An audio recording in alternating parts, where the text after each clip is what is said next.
I thought my husband was working late to secure our dream home. Then I discovered he was actually planning to steal my inheritance with his mistress and leave me with nothing.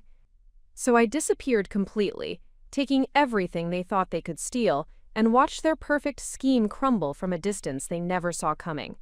Before we jump back in, tell us where you're tuning in from, and if this story touches you, make sure you're subscribed, because tomorrow, I've saved something extra special for you. The morning that would shatter my world began with what I believed was a gesture of love. My husband Marcus had left a handwritten note on my pillow, his familiar scrawl promising that all his recent long hours at the law firm were for us, for our future, for the life we had been building together over 8 years of marriage. Elena, my darling, the note read, I know I have been distant lately, but everything I am doing is to secure the foundation we need for our next chapter. Trust me when I say that very soon, we will have everything we have ever dreamed of. Your patience means the world to me. I folded the note carefully and placed it in the jewelry box my grandmother had given me, alongside other mementos from our relationship. At 34, I had learned to treasure these small tokens of affection from Marcus, especially during the periods when his demanding career as a corporate attorney consumed most of his attention and energy. Our home in the affluent Riverside Heights neighborhood reflected the success Marcus had achieved in his legal practice. The Georgian-style house featured soaring ceilings, hardwood floors that gleamed under crystal chandeliers, and floor-to-ceiling windows that offered views of manicured gardens and the distant mountains. Every detail had been carefully selected to project prosperity and refinement, from the imported marble countertops to the hand-painted wallpaper in the formal dining room. My own career as a freelance graphic designer had flourished over the past 3 years, allowing me to work from the sunlit studio Marcus had created for me in the converted conservatory. My client list included several high-profile marketing agencies and boutique businesses that valued my expertise in brand development and visual storytelling. The work provided not only creative fulfillment, but also financial independence that complemented Marcus's substantial earnings from his law practice. The morning routine that had become our pattern over recent months involved Marcus leaving the house before dawn for what he described as crucial case preparation, while I began my day reviewing client projects and managing deadlines from my home studio. We would reconnect briefly through text messages during the day, sharing updates about meetings, deadlines, and evening plans that increasingly seemed to accommodate his unpredictable schedule. Our social circle consisted primarily of other professional couples from Marcus's law firm and the country club, where we maintained membership. These relationships provided pleasant dinner party conversations and networking opportunities, but I had begun to notice that many of our interactions felt performative rather than genuinely intimate. We presented the image of a successful couple who had achieved the American dream of professional accomplishment and material comfort. The subtle changes in Marcus's behavior over the past 6 months had registered in my consciousness, but had not triggered serious concern. His increased preoccupation with his phone, the frequency of evening meetings that required his attendance, and the growing distance in our physical intimacy had seemed consistent with the demands of his expanding legal practice. When I occasionally expressed concern about the time we were spending apart, Marcus would reassure me with explanations about important cases and career opportunities that would benefit our long-term security. The inheritance that would soon become central to our story had arrived 3 months earlier, following the death of my great-aunt Catherine, a woman I had barely known but who had apparently followed my life and career with interest. The bequest included a substantial sum of money, approximately $250,000, along with a portfolio of investments and a small property in the mountains that had been in our family for generations. Marcus had been surprisingly enthusiastic about the inheritance, immediately suggesting that we should consolidate the funds with our existing savings to make strategic investments in real estate and business opportunities. His expertise in financial law, he argued, would enable us to maximize the potential of this unexpected windfall and accelerate our timeline for achieving complete financial independence. I had agreed to allow Marcus to manage the legal and financial aspects of the inheritance, trusting his professional judgment and appreciating his willingness to handle the complex paperwork and investment decisions. The funds had been transferred to accounts that Marcus established specifically for this purpose, with the understanding that we would make joint decisions about major expenditures and investment strategies. The morning of my discovery began with what seemed like a routine client meeting scheduled for 10 o'clock at the offices of Meridian Marketing, one of my most important accounts. The agency had requested a presentation of logo concepts for a new restaurant chain, and I had spent the previous week developing several design alternatives that I believed would exceed their expectations and potentially lead to additional contract opportunities. I arrived at the Meridian offices 15 minutes early, carrying my portfolio and laptop in the leather messenger bag that Marcus had given me for my birthday. The receptionist, a young woman named Jessica whom I had come to know through previous visits, greeted me with unusual enthusiasm and what seemed like barely contained excitement about something unrelated to my scheduled appointment. "Elena, I am so glad to see you," Jessica said, her voice carrying an undertone that I could not immediately interpret.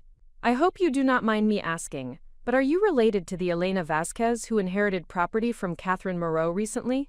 I saw something about it in the legal notices section of the newspaper, and I thought the name seemed familiar." The question struck me as both personal and oddly specific.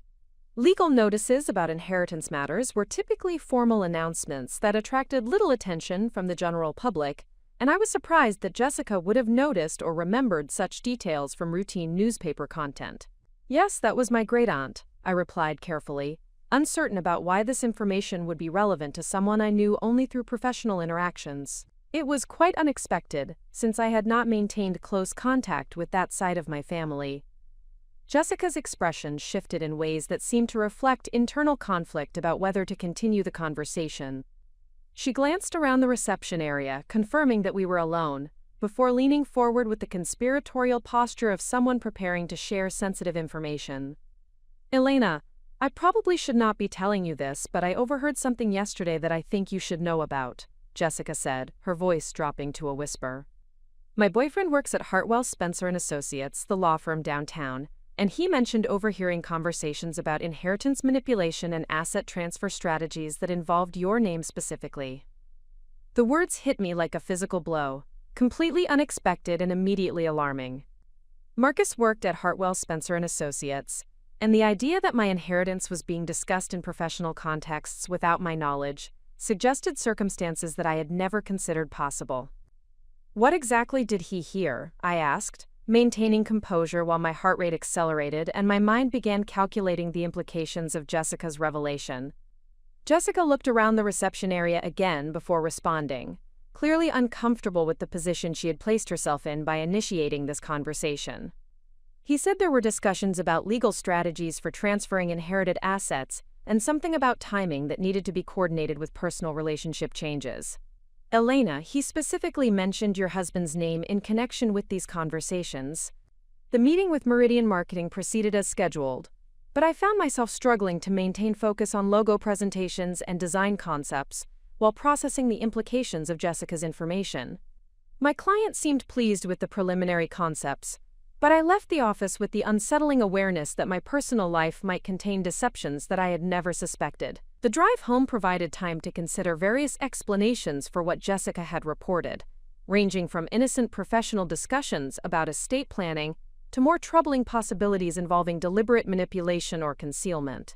I recognized that secondhand information could be incomplete or misinterpreted, but the specificity of the details suggested that something significant was occurring without my knowledge or participation. Marcus's car was not in our driveway when I arrived home, which was consistent with his recent pattern of extended absences during daytime hours.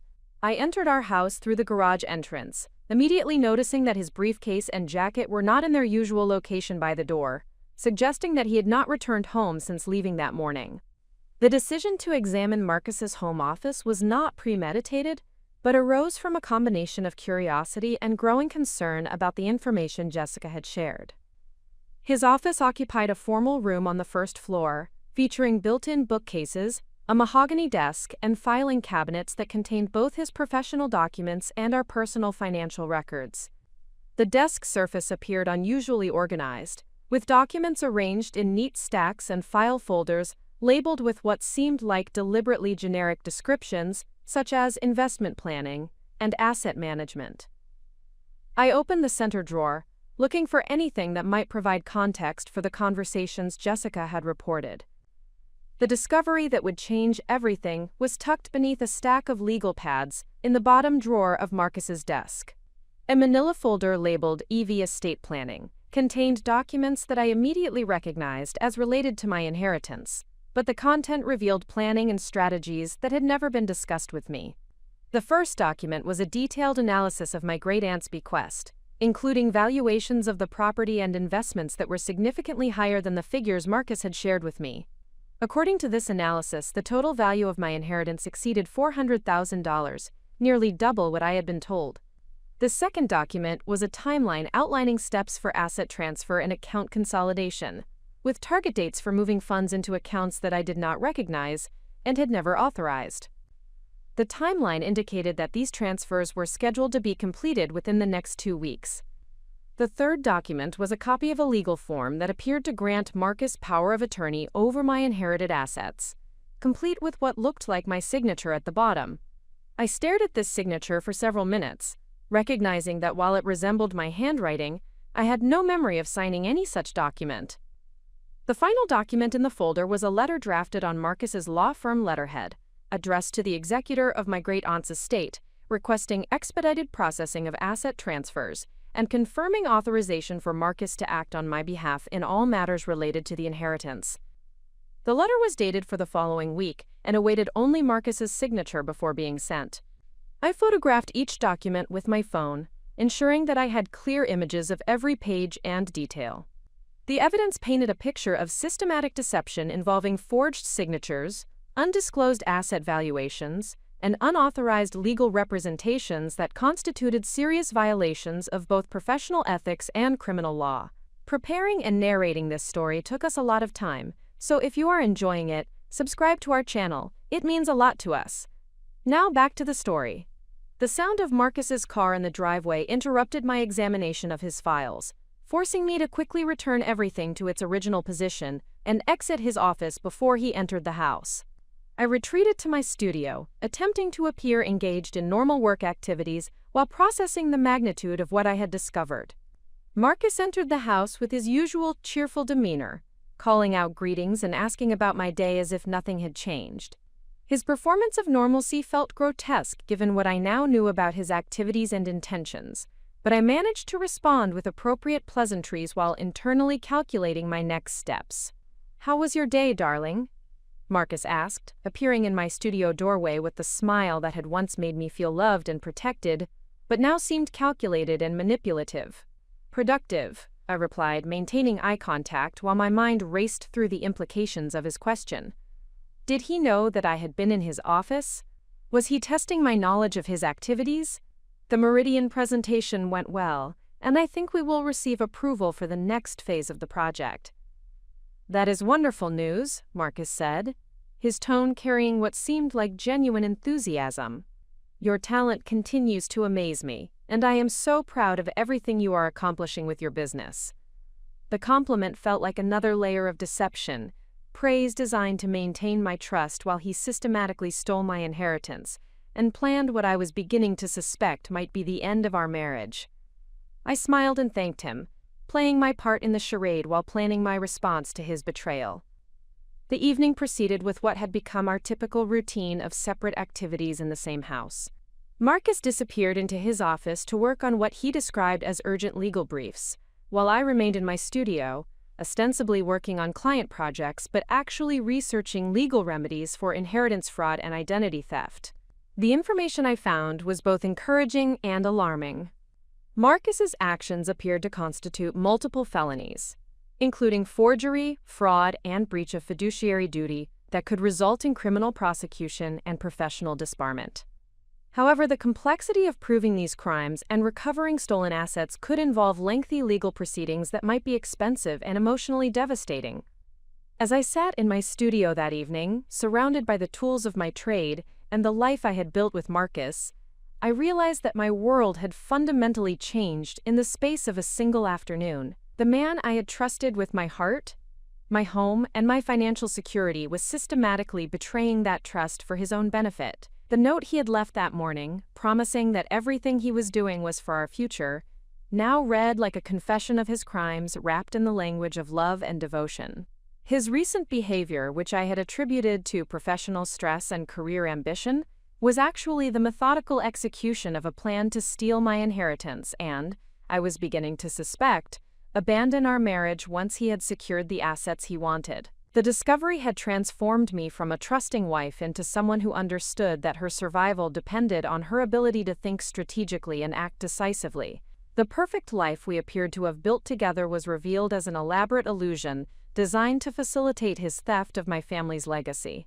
Marcus's conspiracy was sophisticated and calculating, but he had made the critical error of underestimating my intelligence and resilience.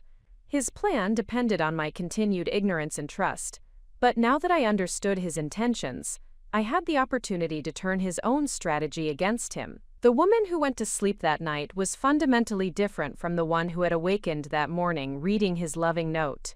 I had discovered not only his betrayal, but also my own capacity for strategic thinking and decisive action that would soon prove more powerful than his legal expertise and criminal intentions. If you believe in the power of truth and the strength that comes from discovering your own resilience, subscribe now to support more stories of women who refuse to be victims of deception and betrayal. Tomorrow would bring the beginning of my transformation from deceived wife to strategic opponent, and Marcus had no idea that his carefully planned conspiracy was about to become the foundation of his own destruction. The following morning brought a revelation that would transform my understanding of Marcus's betrayal, from opportunistic theft to a comprehensive conspiracy involving multiple participants and carefully orchestrated deception. The discovery began with what appeared to be a routine phone call but evolved into evidence of planning that extended far beyond my inheritance and into the systematic dismantling of our entire marriage. I had awakened at 5:30, 2 hours before Marcus typically stirred, and used the quiet time to develop a strategy for investigating his activities without alerting him to my growing suspicions.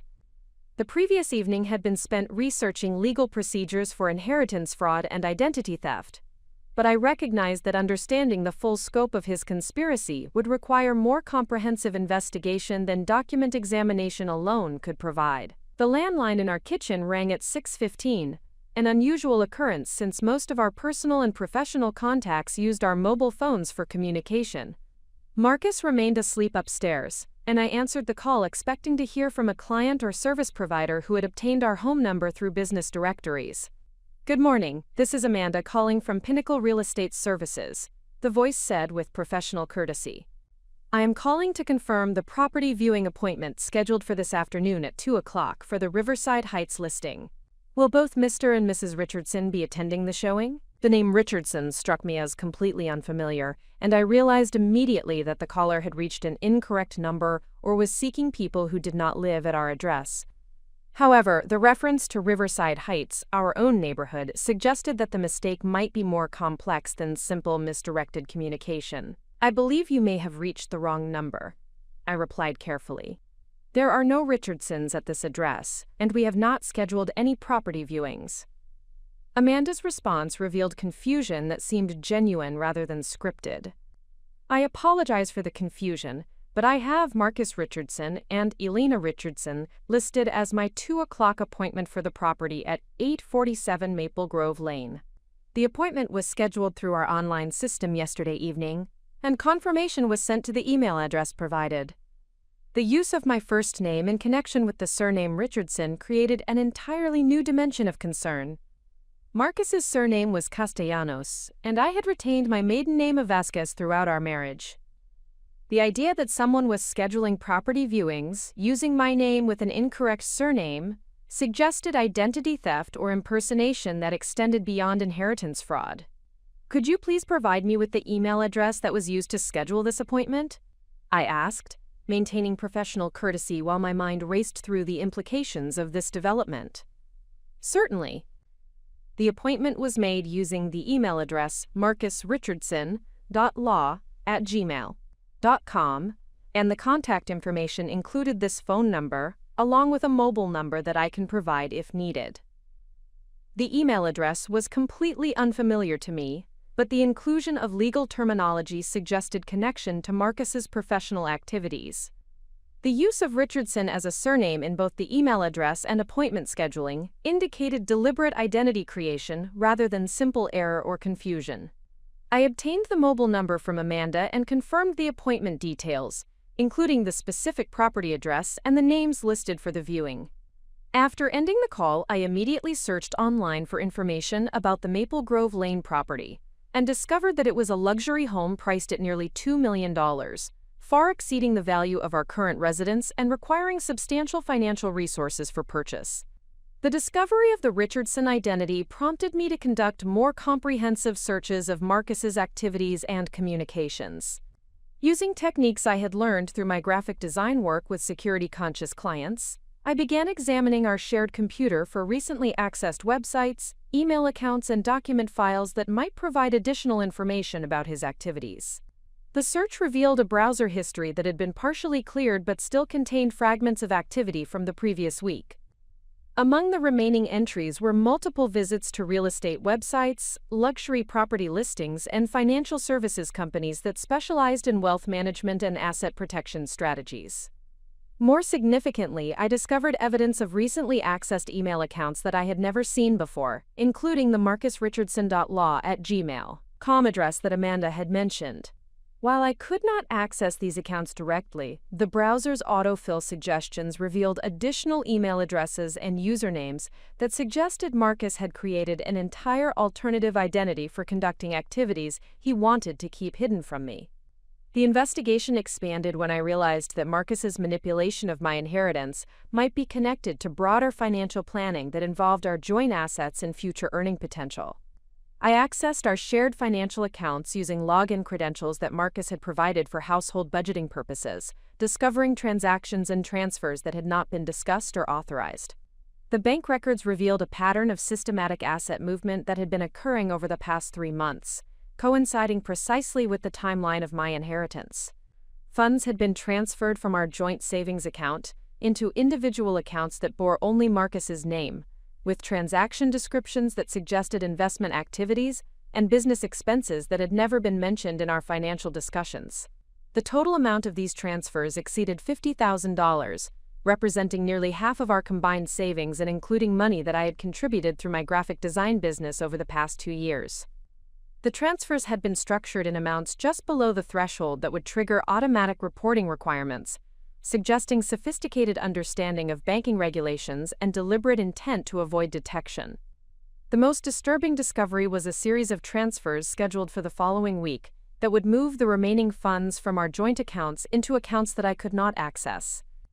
These scheduled transactions would effectively leave me without access to any of our shared financial resources at the same time that Marcus was planning to complete the theft of my inheritance.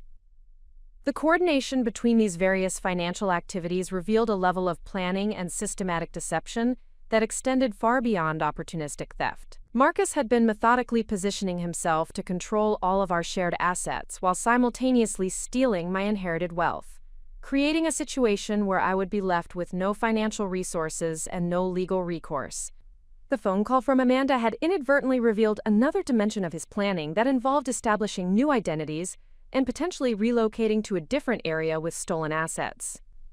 The property viewing scheduled for that afternoon suggested that Marcus was preparing to purchase expensive real estate using funds he was stealing from me, creating a new life foundation built entirely on fraudulent activity. I spent the remainder of the morning documenting everything I had discovered, creating detailed records of bank transfers, email addresses, property appointments, and the timeline of activities that revealed the comprehensive nature of Marcus's conspiracy. The evidence painted a picture of systematic financial fraud, combined with identity theft and advanced planning for what appeared to be abandonment of our marriage once he had secured the assets he wanted. The psychological impact of these discoveries was profound and transformative. The previous day had revealed Marcus's betrayal of my trust and theft of my inheritance, but today's investigation had shown that his deception encompassed our entire relationship and financial future. He was not simply stealing money. He was systematically destroying the foundation of our life together while preparing to disappear with everything we had built. However, the comprehensiveness of Marcus's planning also revealed vulnerabilities in his strategy that I could potentially exploit. His reliance on forged documents, false identities, and scheduled transactions created evidence trails that could be used against him in legal proceedings. His assumption that I would remain ignorant of his activities until after they were completed gave me time to develop counter-strategies that could protect my assets and expose his crimes. The discovery of the Richardson identity provided particularly valuable intelligence because it revealed that Marcus was planning activities under false names that could be monitored and potentially disrupted. The property viewing scheduled for that afternoon represented an opportunity to gather additional information about his plans while potentially documenting his use of fraudulent identity for illegal purposes. At 11 o'clock, I received a text message from Marcus indicating that he would be working late at the office and would not be home until after 8 o'clock that evening.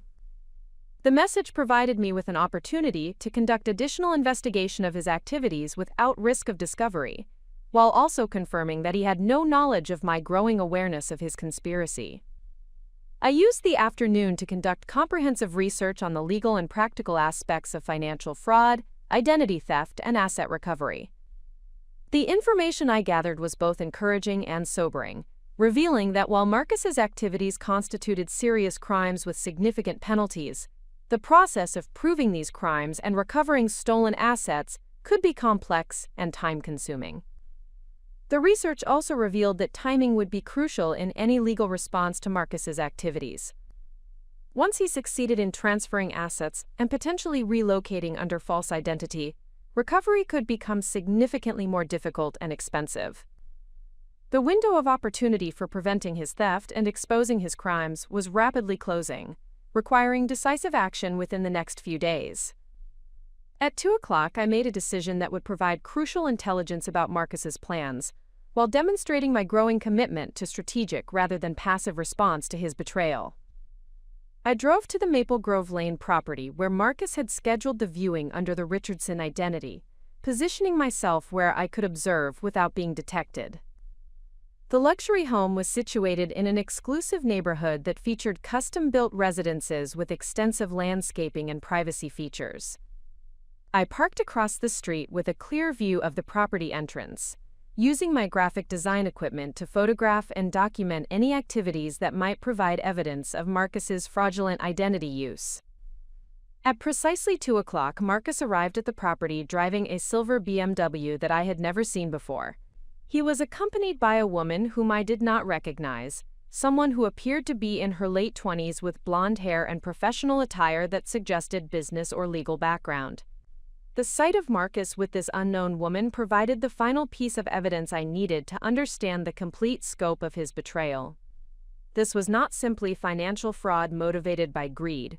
This was a comprehensive plan to steal my assets, abandon our marriage, and establish a new life with another woman using the wealth he had stolen from me. I photographed Marcus and the woman as they met with the real estate agent and toured the property, documenting their interaction and his use of false identity for what was clearly a serious property acquisition discussion. The woman's familiarity with Marcus and her participation in the property viewing suggested that she was a willing participant in his conspiracy rather than an innocent victim of his deception.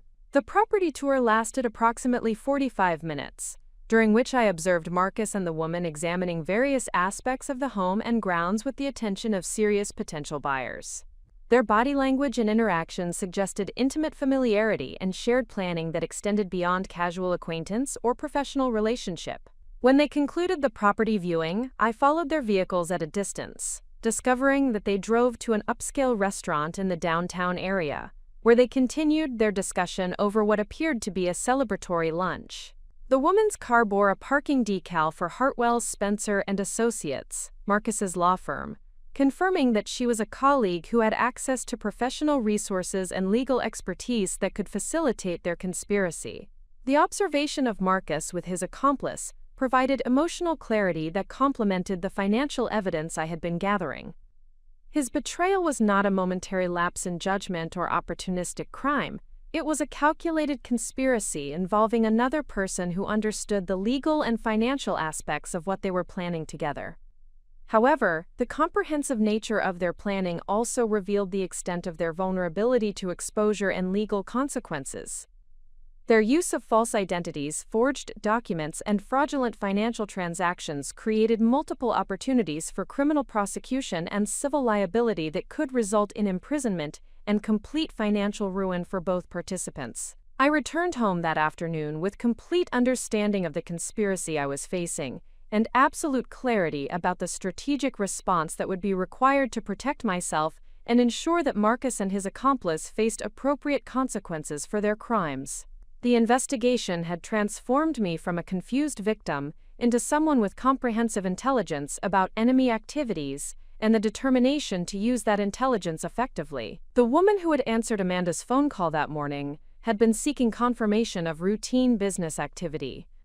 The woman who returned home that afternoon possessed detailed knowledge of a criminal conspiracy and the strategic mindset necessary to turn that conspiracy against its perpetrators. Marcus would return home that evening, expecting to find the same trusting wife who had believed his explanations and accepted his reassurances. Instead, he would be facing someone who understood every aspect of his betrayal and was prepared to respond with legal and strategic capabilities that would exceed his expectations and destroy the foundation of his criminal enterprise. The investigation phase of my response was complete.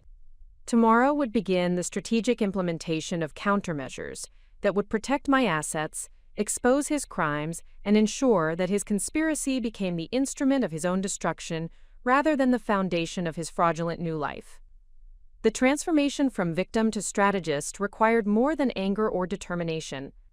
It demanded the systematic development of capabilities I had never needed before, combined with the careful cultivation of allies who could provide expertise and resources beyond my own knowledge. The morning after discovering Marcus with his accomplice marked the beginning of my evolution from someone who had been betrayed into someone who would orchestrate comprehensive justice. My first call was to Patricia Williams, my college roommate who had built a successful career as a forensic accountant specializing in financial fraud investigations. Patricia and I had maintained contact over the years through holiday cards and occasional social media interactions, but I had never needed to draw upon her professional expertise until now. The conversation would test whether our friendship could withstand the gravity of what I was about to request. "Elena, what a pleasant surprise to hear from you," Patricia said when she answered my call at 7:30 that morning. "I was just thinking about you last week when I saw some of your design work featured in that marketing magazine article." "Patricia, I need your help with something serious," I replied, abandoning any pretense of social conversation. "I have discovered that my husband is systematically stealing my inheritance through forged documents and fraudulent financial transactions. I need someone with your expertise to help me understand my options and develop a response strategy." The silence that followed my explanation lasted long enough for me to wonder if our connection had been lost. But Patricia's eventual response carried the focused intensity of someone who had encountered similar situations in her professional practice. "Elena, what you are describing constitutes multiple felonies that could result in significant prison time and professional disbarment for your husband," Patricia said, her tone shifting to the analytical approach she reserved for complex financial investigations. "Before we proceed with any discussion of response strategies, I need you to understand that you are potentially dealing with someone who has demonstrated willingness to commit serious crimes against you personally. Your safety needs to be our primary consideration."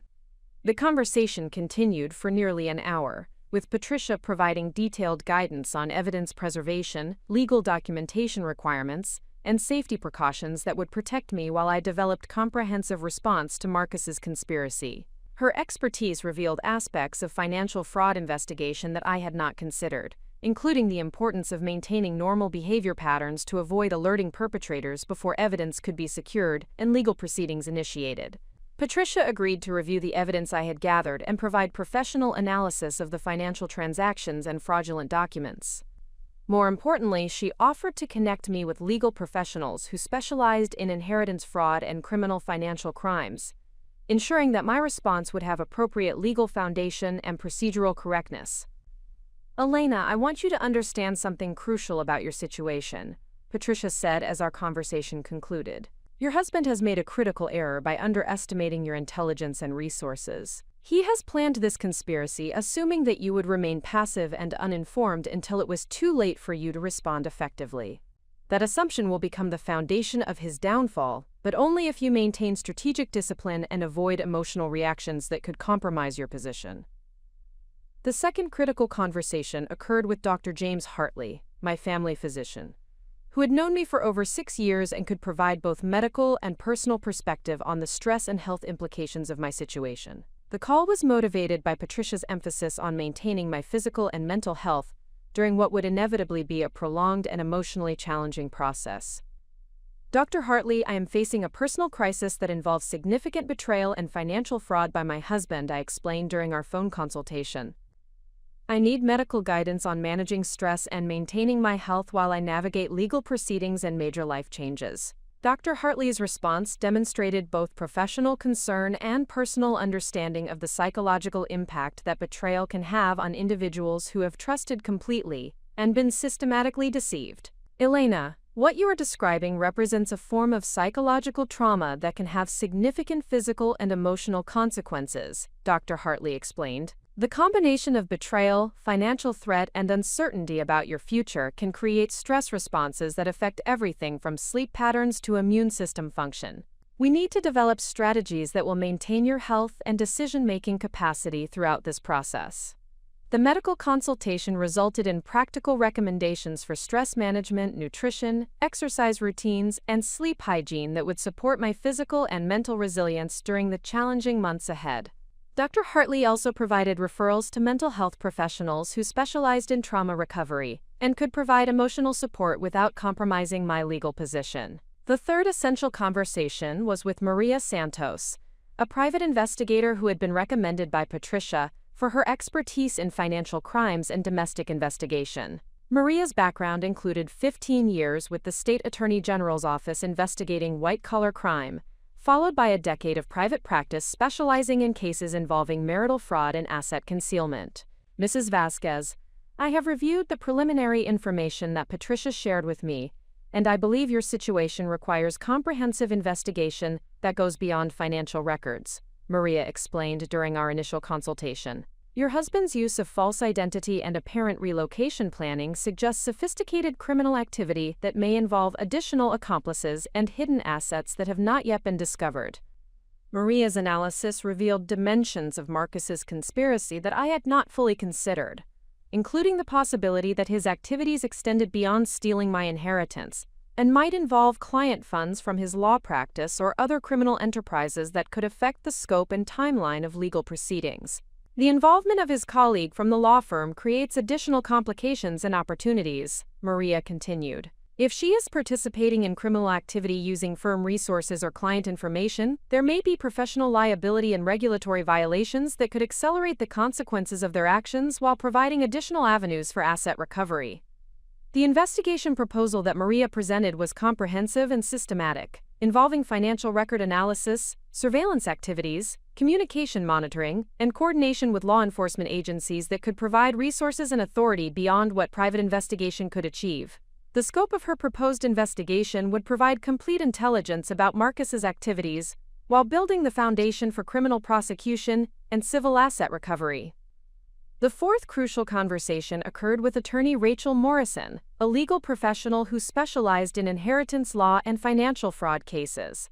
Rachel's expertise would provide the legal framework necessary to protect my rights, while ensuring that Marcus and his accomplice faced appropriate criminal and civil consequences for their actions. Elena, based on the evidence you have described, your husband has committed multiple serious crimes that carry significant prison sentences and financial penalties, Rachel explained during our consultation. However, the strength of your legal position depends on the quality of evidence we can present and the timing of our legal actions relative to his ongoing criminal activities. Rachel's analysis revealed that the forged power of attorney documents alone constituted multiple felonies, while the unauthorized financial transfers and identity theft created additional criminal charges that could result in decades of imprisonment. The involvement of his law firm colleague added conspiracy charges and professional liability issues that could affect multiple careers and institutional reputations. The most important decision you need to make is whether to pursue immediate legal action to freeze assets and prevent further theft, or whether to allow his criminal activities to continue while we gather additional evidence that could result in more comprehensive prosecution, Rachel explained. Each approach has advantages and risks that need to be carefully considered based on your priorities and risk tolerance. The legal consultation revealed that my situation provided multiple strategic options, ranging from immediate intervention to prevent asset theft to comprehensive criminal prosecution that could result in complete asset recovery and lengthy prison sentences for both participants in the conspiracy. The choice between these approaches would determine not only the outcome of my case, but also the timeline and emotional demands of the legal process. By noon, I had assembled a professional team, with the expertise and resources necessary to respond comprehensively to Marcus's conspiracy. Patricia would provide forensic accounting analysis and expert testimony regarding the financial crimes. Maria would conduct investigation activities that would reveal the complete scope of the conspiracy and identify all participants and hidden assets. Rachel would coordinate legal proceedings and ensure that my rights were protected while Marcus and his accomplice faced appropriate consequences. The afternoon was spent developing the operational framework for my response strategy, including communication protocols, evidence security procedures, and timeline coordination that would ensure maximum effectiveness while minimizing risk to my safety and legal position. The planning process revealed the complexity of responding to sophisticated criminal activity while maintaining the appearance of normal daily life. The most challenging aspect of the strategy development was the recognition that I would need to continue living with Marcus and maintaining our normal relationship patterns while systematically building the case against him. This requirement demanded psychological strength and strategic discipline that would test every aspect of my character and resilience. Elena, you need to understand that you are essentially becoming an undercover operative in your own home, Maria explained during our strategy session. Your safety depends on Marcus remaining unaware of your knowledge and activities until we are ready to proceed with legal action. This means maintaining normal behavior patterns while documenting his criminal activities and building our case. The psychological demands of this approach were significant, requiring me to interact normally with someone I now knew was systematically betraying and stealing from me. The emotional challenge was compounded by the need to maintain professional relationships and social interactions that might provide Marcus with information about my activities or emotional state. However, the strategic advantages of this approach were substantial. Continued access to Marcus's activities and communications would provide ongoing intelligence about his plans and timeline. Maintaining normal relationship patterns would prevent him from accelerating his criminal activities or implementing emergency measures that could complicate asset recovery. Most importantly, allowing his conspiracy to continue while building our case would provide comprehensive evidence that could result in maximum criminal penalties and complete asset recovery. The evening brought the first test of my ability to maintain normal behavior while harboring complete knowledge of Marcus's betrayal.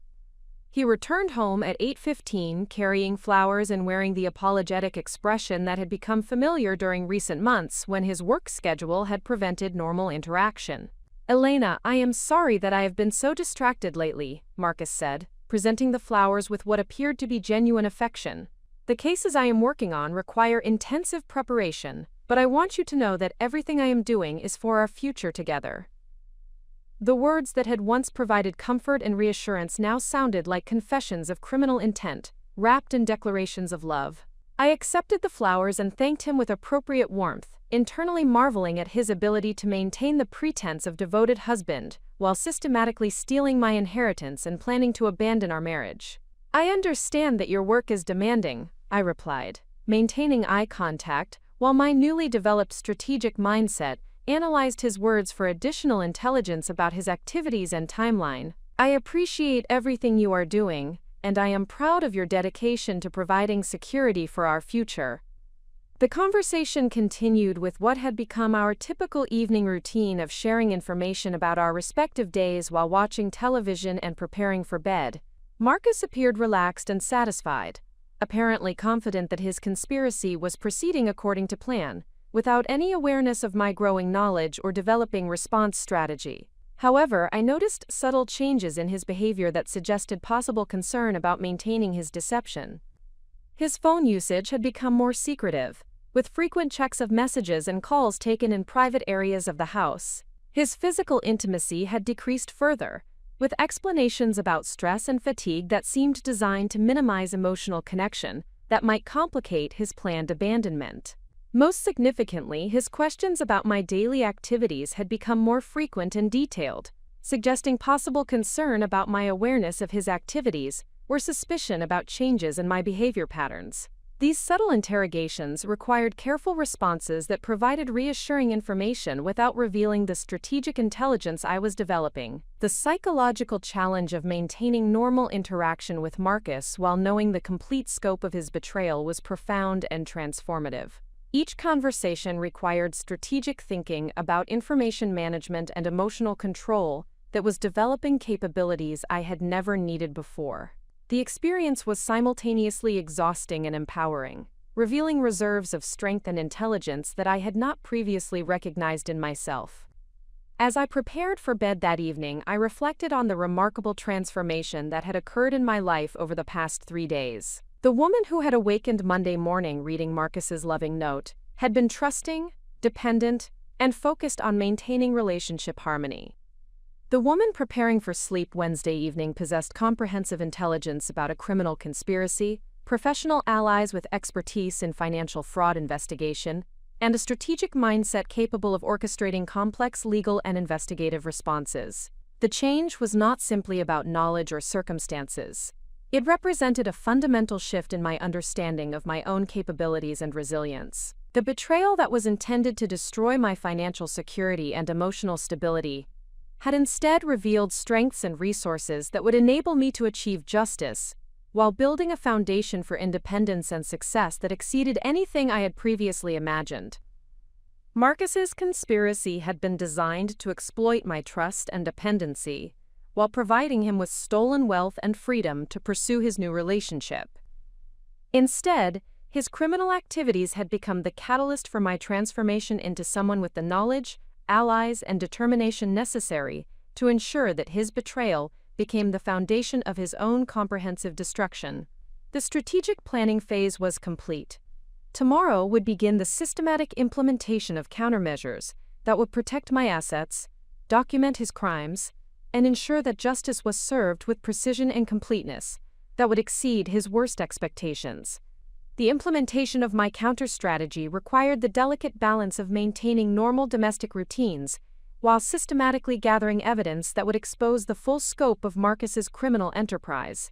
The challenge demanded not merely careful observation, but the development of sophisticated intelligence-gathering capabilities that would document his activities with precision sufficient for criminal prosecution and civil asset recovery.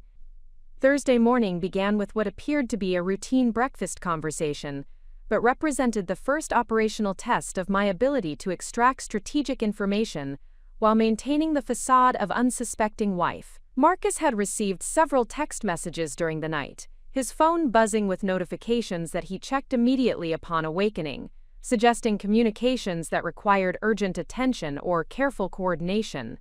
"Marcus, you seem particularly focused on your phone this morning," I observed while preparing coffee, employing the tone of mild curiosity that had characterized our interactions throughout our marriage. "Is there a significant development in one of your cases?" His response provided the first indication that my intelligence operation was yielding valuable information. "Actually, there are some time-sensitive matters involving estate planning and asset transfers that require careful coordination over the next few days," Marcus replied, his attention remaining focused on his phone screen. "I may need to work extended hours and attend meetings that were not originally scheduled." The reference to estate planning and asset transfers confirmed that the timeline for his theft of my inheritance was accelerating, potentially in response to external pressures or opportunities that had not been apparent in my previous investigation. The mention of unscheduled meetings suggested coordination with accomplices or professional services that would facilitate the completion of his criminal activities. "That sounds quite complex," I replied, maintaining supportive interest while internally processing the intelligence implications of his disclosure. "Will these matters affect our weekend plans, or should I expect that you will be available for the dinner party at the Mitchell residence on Saturday evening?" Marcus's hesitation before responding revealed additional information about his timeline and priorities. "I should be able to attend the dinner party, but there may be some last-minute scheduling conflicts that require flexibility," he said, his tone suggesting that social commitments had become secondary to his criminal activities. Elena, I want you to know that once these current matters are resolved, my schedule will return to normal, and we can focus more attention on our personal plans and future goals. The promise of future attention to personal plans carried particular significance given my knowledge of his conspiracy with his law firm colleague.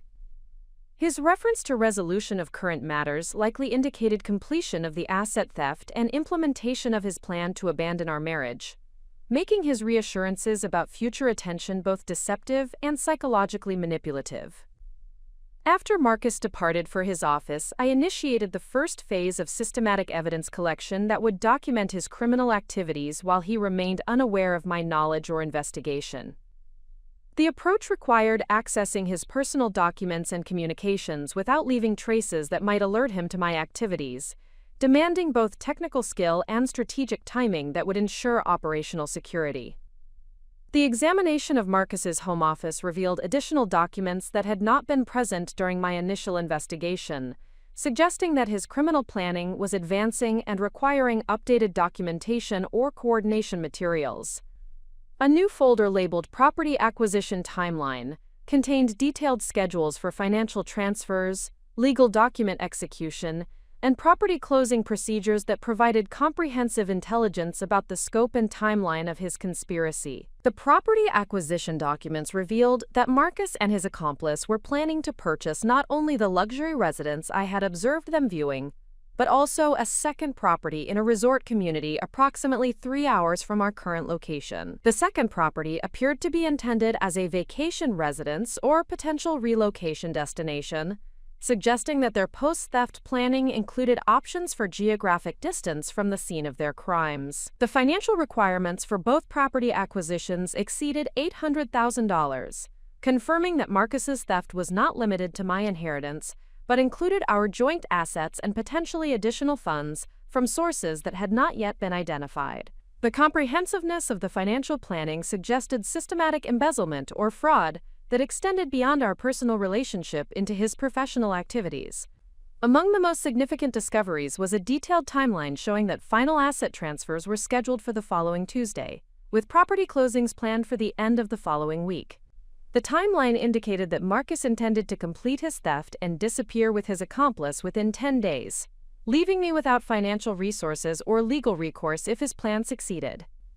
The urgency created by this timeline required immediate coordination with my professional team to accelerate our evidence-gathering activities and prepare for legal intervention that would prevent completion of his criminal activities.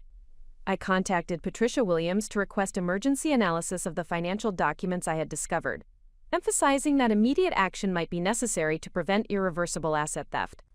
Elena, the timeline you have described creates significant urgency for our response strategy, Patricia explained during our emergency consultation. If Marcus completes the planned asset transfers, recovery could become substantially more difficult and expensive, potentially requiring years of litigation with uncertain outcomes. Patricia's analysis confirmed that immediate legal intervention would be necessary to freeze assets and prevent completion of the planned theft. However, she also emphasized that premature legal action could compromise our ability to gather additional evidence and might allow Marcus to implement emergency measures that could complicate prosecution and asset recovery. We need to balance the risk of asset loss against the opportunity to document additional criminal activities that could result in more comprehensive prosecution, Patricia continued. The decision requires careful analysis of the evidence we currently possess versus the potential value of additional intelligence that might be obtained over the next few days. The strategic decision-making process was complicated by the emotional and psychological demands of continuing to live with Marcus while knowing that he was actively implementing plans to steal my inheritance and abandon our marriage. The psychological pressure was intensified by the recognition that each day of delay increased the risk of irreversible financial loss, while potentially providing evidence that could ensure more complete justice. I decided to implement an accelerated intelligence-gathering operation that would document Marcus's activities over the next 48 hours, while preparing for immediate legal intervention if circumstances required prevention of asset theft. The approach demanded sophisticated surveillance and evidence collection that would test every aspect of my developing strategic capabilities. The afternoon surveillance operation began when Marcus left his office for what his calendar indicated was a lunch meeting with clients. Using the surveillance techniques that Maria Santos had taught me, I followed his vehicle to an upscale restaurant in the financial district, positioning myself where I could observe his activities without detection. Marcus arrived at the restaurant and was joined by his law firm colleague and two additional individuals whom I did not recognize. The group appeared to be conducting serious business discussions over lunch, with documents and electronic devices suggesting professional consultation or planning activities that required privacy and careful coordination. I photographed the meeting participants and documented the duration and apparent nature of their discussions, noting that the conversation appeared intense and focused, rather than social or casual. The presence of additional participants suggested that Marcus's conspiracy involved more accomplices than I had previously identified, potentially including financial professionals or other legal experts who could facilitate complex asset transfers and identity creation. The surveillance operation continued when the group concluded their lunch meeting and traveled in separate vehicles to an office building that housed several financial services companies and investment management firms. The location suggested that their afternoon activities involved professional services related to asset management, investment planning, or financial transactions that required specialized expertise. Marcus and his primary accomplice entered the building together while the other participants remained in the parking area, apparently maintaining communication through mobile phones and coordinating activities that required precise timing or sequence. The coordination suggested sophisticated planning that extended beyond simple theft into complex financial manipulation that involved multiple professionals and institutional resources. After 45 minutes, Marcus and his accomplice emerged from the building carrying briefcases and wearing expressions that suggested successful completion of important business activities. They exchanged brief conversation with the other participants before departing in separate vehicles, maintaining the pattern of careful coordination and communication that had characterized their previous activities. The surveillance intelligence confirmed that Marcus's conspiracy was substantially more complex and involved significantly more participants than my initial investigation had revealed. The professional coordination and institutional resources being utilized suggested criminal activities that extended beyond personal betrayal into systematic financial fraud that could have implications for other victims and institutional liability. I returned home and immediately contacted Maria Santos to report the surveillance findings and request expansion of our investigation to identify the additional participants and understand the complete scope of the criminal enterprise. The intelligence suggested that Marcus's activities might involve client funds, professional misconduct, or institutional fraud that could provide additional avenues for prosecution and asset recovery. Elena, what you have observed suggests a sophisticated financial crime operation that may involve multiple victims and substantial criminal liability for all participants, Maria explained during our emergency consultation. We need to coordinate immediately with law enforcement agencies that have the resources and authority to investigate complex financial crimes and prevent completion of the planned activities. Maria's analysis confirmed that the scope of Marcus's conspiracy required federal law enforcement involvement, potentially including FBI financial crime units and federal prosecutors who specialized in complex fraud cases. The involvement of multiple professionals and institutional resources suggested criminal activities that exceeded the jurisdiction and resources of local law enforcement agencies. The evening brought the most challenging test of my psychological resilience and strategic discipline when Marcus returned home displaying unusual satisfaction and confidence about his recent activities. His demeanor suggested successful completion of important business matters, potentially indicating advancement of his criminal timeline that required immediate response from my professional team. Elena, I have some excellent news about our financial planning and investment opportunities, Marcus announced upon entering our home, his enthusiasm genuine despite the criminal nature of his activities. The legal and financial work I have been conducting has created opportunities that will provide substantial security and freedom for our future together. The irony of his announcement was profound, given that his financial planning involved stealing my inheritance and abandoning our marriage to establish a new life with his accomplice. His reference to our future together represented either complete psychological disconnection from reality or sophisticated manipulation designed to maintain my trust until his criminal activities were completed. That sounds wonderful, Marcus, I replied, maintaining enthusiastic support while internally processing the implications of his confidence and satisfaction. Can you share any details about these opportunities, or are they still in development stages that require confidentiality? Marcus's response provided crucial intelligence about his timeline and immediate plans. Most of the details are still confidential due to legal and professional requirements, but I can tell you that within the next week, we will have access to substantial financial resources that will enable us to pursue opportunities that were previously beyond our reach, he explained, his tone carrying conviction that suggested genuine belief in his future plans. The timeline confirmation indicated that Marcus believed his criminal activities would be completed successfully within the next week, potentially requiring immediate legal intervention to prevent irreversible asset theft.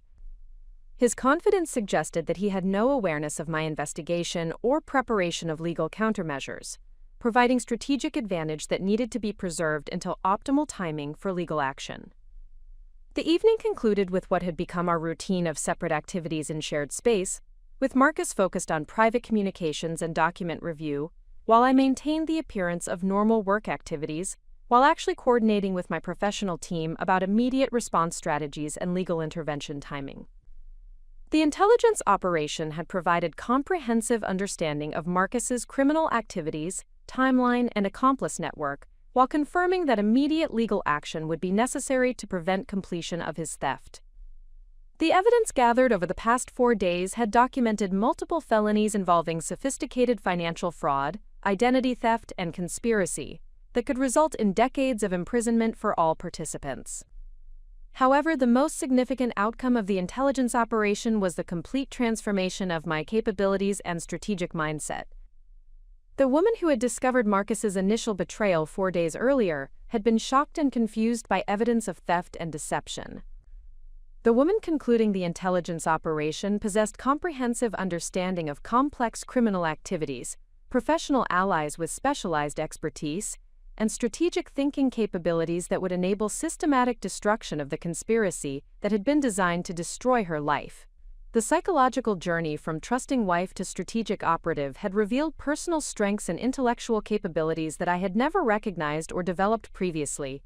The betrayal that was intended to leave me helpless and financially devastated had instead catalyzed the development of skills and relationships that would enable me to achieve justice, while building a foundation for independence and success that exceeded my previous aspirations. Marcus's conspiracy was sophisticated and well-planned, but it contained fundamental vulnerabilities that arose from his underestimation of my intelligence, and his assumption that I would remain passive until his criminal activities were completed. These assumptions had provided me with time and access necessary to build comprehensive evidence, while developing strategic capabilities that would soon prove superior to his legal expertise and criminal planning. The intelligence operation was complete. Tomorrow would begin the legal intervention phase that would freeze his assets, expose his crimes, and ensure that his conspiracy became the foundation of justice, rather than the instrument of theft and abandonment he had intended. The transition from intelligence gathering to legal intervention required precise coordination between multiple professionals and careful timing that would maximize evidence preservation while preventing irreversible asset theft. Friday morning marked the beginning of the most critical phase of my response strategy, where theoretical planning would transform into decisive action that would determine the ultimate outcome of my confrontation with Marcus's criminal conspiracy. The emergency meeting with my legal team convened at 7 o'clock in attorney Rachel Morrison's conference room, where Patricia Williams, Maria Santos, and Rachel herself had assembled comprehensive evidence files and legal documentation that would support immediate judicial intervention. The atmosphere carried the focused intensity of professionals preparing for complex litigation that would determine not only financial outcomes, but also criminal consequences for multiple defendants. Elena, the evidence we have compiled over the past 4 days provides overwhelming documentation of systematic financial fraud, identity theft, and conspiracy that constitutes multiple felonies, Rachel Morrison began, her presentation methodical and comprehensive. The forged power of attorney documents alone carry potential sentences of 10 to 15 years in federal prison, while the asset theft and identity fraud add additional decades to potential criminal penalties. The legal analysis revealed that Marcus's activities had violated numerous federal and state laws, creating multiple avenues for prosecution and civil recovery that would ensure comprehensive justice regardless of which specific charges prosecutors chose to pursue. The involvement of his law firm colleague and additional professional accomplices had expanded the conspiracy into racketeering territory, potentially triggering federal organized crime statutes with enhanced penalties. The most immediate priority is obtaining emergency judicial orders that will freeze all assets and prevent completion of the planned transfers scheduled for next Tuesday, Rachel continued, indicating detailed court filings that had been prepared overnight. We have sufficient evidence to justify immediate asset preservation orders, but we need to balance speed against the risk of alerting the defendants before we can secure additional evidence and coordinate with federal investigators. Patricia Williams presented her forensic accounting analysis, which had revealed the complete scope of financial manipulation and theft that extended far beyond my inheritance into systematic embezzlement that had been occurring over the past 18 months. The financial evidence documented unauthorized transfers totaling over $400,000, including funds from our joint accounts, business revenues from my graphic design practice, and investment accounts that Marcus had managed without my knowledge. The pattern of financial transfers reveals sophisticated planning that began long before your great-aunt's inheritance arrived, Patricia explained, her charts and graphs providing visual representation of the systematic theft. Marcus has been positioning himself to control all financial resources while creating the appearance of normal joint financial management. The inheritance simply accelerated his timeline and provided the final component for his planned disappearance. The forensic analysis had also revealed that Marcus's activities involved potential embezzlement from his law firm's client accounts, suggesting criminal liability that could result in institutional prosecution and professional sanctions that would destroy his legal career regardless of the outcome of charges related to my case. The evidence suggested that my situation represented only one component of a broader criminal enterprise that victimized multiple individuals and institutions. Maria Santos presented surveillance evidence that had documented the complete network of accomplices and professional services that facilitated Marcus's criminal activities. The investigation had identified 6 additional participants, including financial advisors, real estate professionals, and legal consultants who had provided services that enabled complex asset transfers and identity creation activities. The surveillance evidence demonstrates that this conspiracy involves professional criminal organization that extends far beyond marital betrayal, Maria explained, her photographs and documentation revealing the scope of coordination and planning. Several of the participants have previous criminal histories involving financial fraud, suggesting that Marcus has engaged professional criminals rather than simply involving naive accomplices. The intelligence confirmed that immediate law enforcement coordination would be necessary to address the full scope of the criminal enterprise and prevent additional victims from suffering financial losses.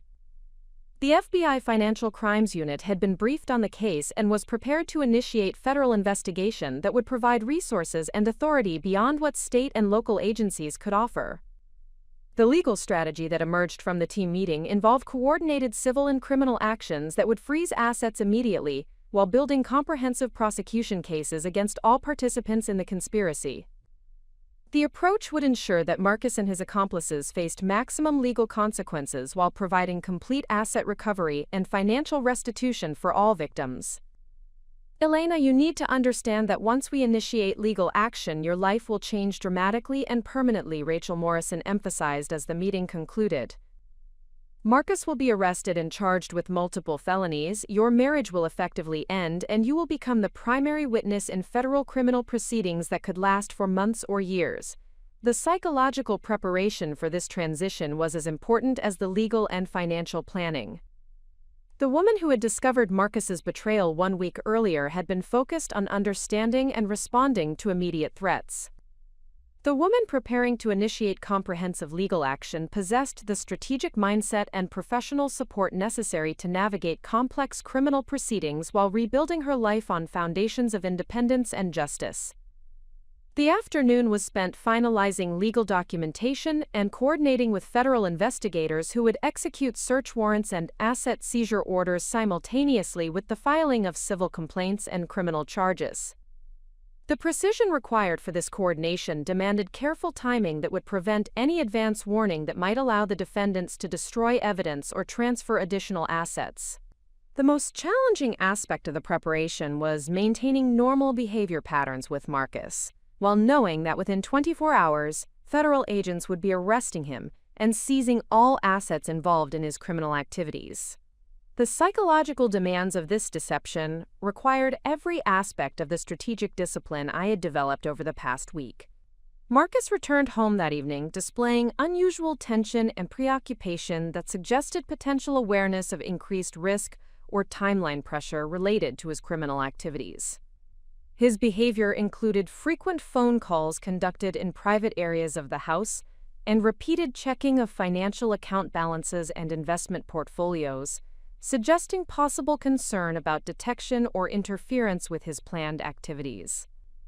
"Elena, I need to discuss some changes in our weekend plans," Marcus announced during dinner, his tone carrying unusual formality that suggested carefully prepared communication. "I have been asked to attend urgent meetings on Saturday that involve time-sensitive legal matters requiring immediate attention."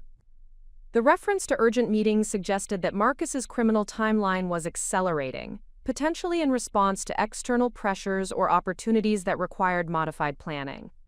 The formality of his communication suggested that he was preparing me for extended absence or significant changes in our normal interaction patterns.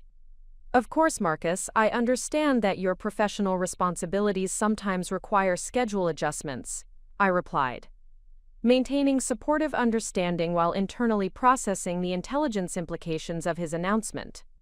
"Will these meetings affect your availability for the remainder of the weekend, or should I expect that Sunday will allow for normal personal time together?" Marcus's hesitation before responding provided additional confirmation that his plans involved more than simple schedule modifications. "Sunday should be available for personal time, but there may be some follow-up activities early next week that could require significant attention and potentially some travel," he explained, his language suggesting careful avoidance of specific details that might reveal the true nature of his activities. The reference to potential travel was particularly significant, given that the property acquisitions I had discovered included a resort location that could serve as a relocation destination after completion of his asset theft. His mention of early week activities aligned perfectly with the Tuesday timeline for final asset transfers that I had discovered in his documents. The evening proceeded with our established routine of separate activities in shared space, but I observed increased anxiety in Marcus's behavior that suggested growing pressure or concern about potential risks to his criminal plans. His phone usage became more frequent and secretive, with conversations conducted outside of my hearing range and text messaging that required immediate attention regardless of our activities. Most significantly, Marcus spent considerable time reviewing financial documents and online account information, suggesting possible preparation for immediate asset access or transfer activities that might be triggered by emergency circumstances. His behavior indicated that he was prepared to accelerate his criminal timeline if circumstances required immediate action to protect his interests. The psychological challenge of maintaining normal interaction with Marcus, while knowing that federal agents were preparing to arrest him within hours, was profound and transformative. Every conversation required strategic analysis of information, security, and emotional control that continued to develop capabilities I had never needed previously. However, the most remarkable aspect of this experience was the recognition that I felt no sympathy or regret about the consequences Marcus would face as a result of his criminal activities. The woman who had trusted him completely 1 week earlier might have experienced guilt or sadness about his impending arrest and prosecution. The woman who understood the complete scope of his betrayal and criminal planning felt only satisfaction that justice would be served with precision and completeness. The transformation from victim to strategic prosecutor represented fundamental changes in my understanding of personal strength, professional capabilities, and moral clarity that would influence every aspect of my future life and relationships. The betrayal that was intended to destroy my financial security and emotional stability had instead revealed inner resources and intellectual capabilities that exceeded my previous self-assessment. As I prepared for sleep on what would be Marcus's final night in our home, I reflected on the remarkable journey that had transformed a shocking discovery into comprehensive strategic response, The evidence of his betrayal had initially created confusion and emotional devastation, but systematic investigation and professional collaboration had converted that evidence into the foundation for justice and personal empowerment. The legal trap that would spring tomorrow morning had been constructed through careful planning, professional expertise, and strategic discipline that demonstrated the power of responding to betrayal with intelligence rather than emotion. Marcus's sophisticated criminal conspiracy would become the instrument of his own destruction, while providing me with the foundation for independence and success that exceeded anything I had previously imagined possible. Saturday morning would bring federal agents, search warrants, asset seizures, and criminal arrests that would transform Marcus from successful attorney to federal defendant facing decades in prison.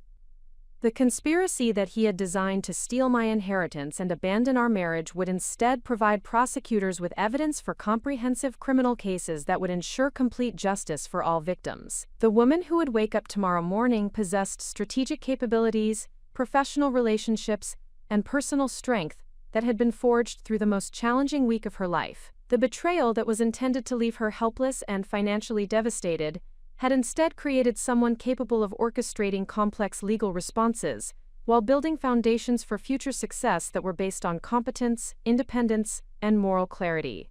Marcus had underestimated not only my intelligence and resilience, but also the resources and expertise available to individuals who refuse to accept victimization and choose instead to pursue justice through systematic and strategic action. His assumption that I would remain passive and uninformed had provided the time and access necessary to build comprehensive evidence while developing capabilities that would ensure his criminal activities became the foundation of his own comprehensive destruction. The legal trap was set with precision that would ensure complete success. Tomorrow would begin the final phase of transformation, from betrayed wife to empowered individual, who had converted devastating personal crisis into the catalyst for achieving justice, while building a foundation for independence and future success that was based on personal strength rather than dependence on others' honesty or loyalty. If you believe in the power of strategic thinking and the importance of fighting for justice when facing betrayal, subscribe now to witness how truth and preparation can triumph over deception and criminal planning. The moment of reckoning was approaching, and Marcus had no idea that his carefully planned conspiracy was about to become the foundation of justice rather than the instrument of theft and abandonment he had intended. Saturday morning arrived with the deceptive calm that precedes seismic events, the kind of quiet that masks the precise coordination of federal law enforcement operations designed to dismantle criminal enterprises while preserving evidence and protecting victims. At precisely 6:30, while Marcus remained asleep beside me, my phone vibrated with a text message from attorney Rachel Morrison containing the single word that confirmed the initiation of coordinated legal action across multiple jurisdictions. The message read simply "Sunrise," the predetermined code indicating that federal agents had begun executing search warrants at Marcus's law firm, his accomplice's residence, and the various financial institutions that had facilitated the criminal conspiracy.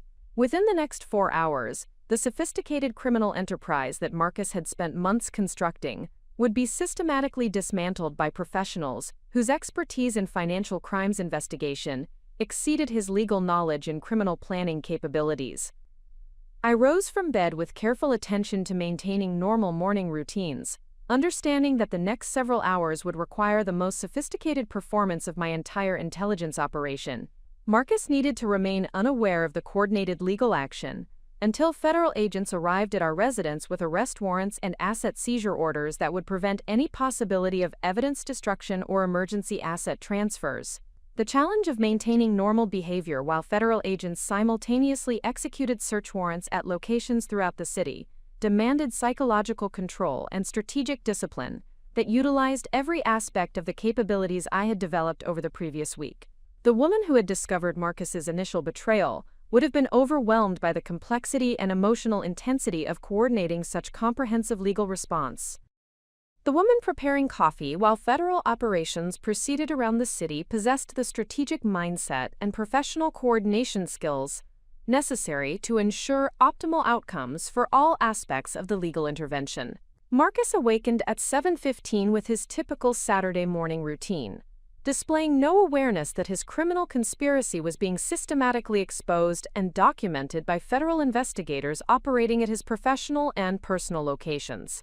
His behavior appeared normal and relaxed, suggesting complete confidence that his criminal activities remained undetected and would proceed according to his established timeline. "Good morning, darling," Marcus said, entering the kitchen with the casual affection that had characterized our weekend mornings throughout our marriage. "I hope you slept well, because today might be somewhat busy with the meetings I mentioned yesterday evening." The irony of his concern for my sleep quality, expressed while federal agents were gathering evidence of his systematic betrayal and theft, represented the profound psychological disconnection that enabled him to maintain the facade of devoted husband while implementing criminal plans designed to destroy my financial security and abandon our marriage.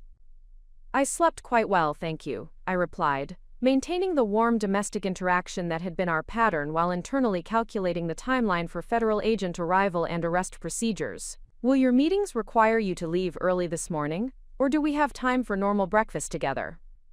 Marcus's response provided final confirmation of his timeline and immediate plans while demonstrating his continued complete ignorance of the legal action that was rapidly approaching our residence. "The first meeting is not scheduled until 10 o'clock, so we have plenty of time for breakfast and normal morning activities," he explained, his tone carrying the satisfaction of someone whose criminal plans were proceeding according to expectations. The reference to normal morning activities carried particular significance, given that within 2 hours, federal agents would transform our home into a crime scene where evidence collection and suspect apprehension would replace domestic routine. Marcus's expectation of normalcy demonstrated the effectiveness of my operational security and the complete success of maintaining strategic deception throughout the intelligence gathering phase.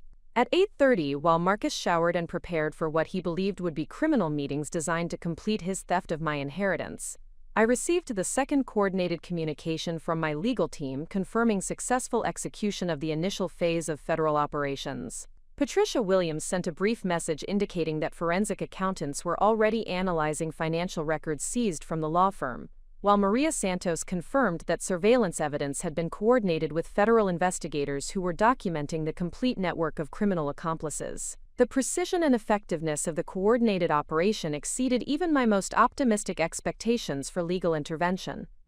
The federal response demonstrated the sophisticated resources and professional expertise that became available when criminal activities crossed jurisdictional boundaries and involved multiple victims and institutional fraud. Marcus's assumption that his legal knowledge would protect him from consequences had proven completely inadequate when confronted with federal law enforcement capabilities that specialized in complex financial crimes. At 9:15, Marcus emerged from our bedroom dressed in his most expensive suit and carrying the leather briefcase that contained documents related to his criminal activities. His appearance and demeanor suggested preparation for important business meetings, where significant decisions would be made and substantial outcomes would be determined. His confidence and satisfaction indicated complete belief that his criminal conspiracy would achieve the intended objectives of asset theft and relationship abandonment. "Elena, I may be gone for most of the day, depending on how these meetings develop," Marcus announced, his tone carrying the mixture of professional importance and personal regret that had characterized his behavior throughout the period of his criminal planning. "These matters are quite complex and may require extended discussions and careful documentation."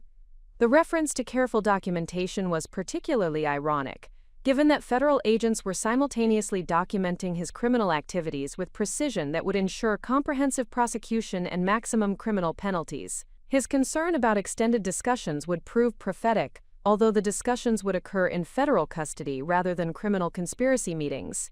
"I understand that important business matters sometimes require extended attention," I replied, maintaining supportive understanding while internally preparing for the dramatic transformation that would occur within minutes of his planned departure.